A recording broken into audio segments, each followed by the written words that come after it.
মিরাজ আফ্রিদি ভাই, আপনাকে নিয়ে কি বলবো ভাই, আপনার বিবেক বলতে নাই। আপনার যদি বিবেক থাকতো তাহলে আপনি এই কাজটা করতেন না ভাই। চলমান বন্যার পরিস্থিতি খুব ভয়াবহ, আপনি ওই জায়গায় যাওয়ার কোনো দরকারই ছিল না ভাই।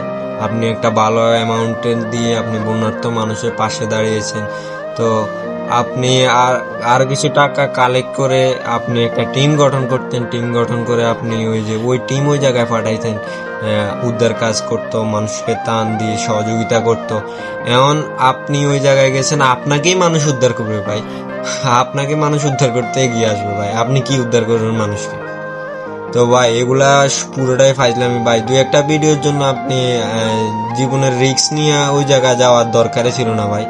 আপনার ভিডিও আমরা সবসময় দেখি ভাই, খুব আপনার স্ট্রাগল করা, এই জীবনে প্রচুর স্ট্রাগল করে আপনি এতটুকু আসছেন ভাই। তো আপনার এটা ফাইজলামি ভাই। কিছু লোক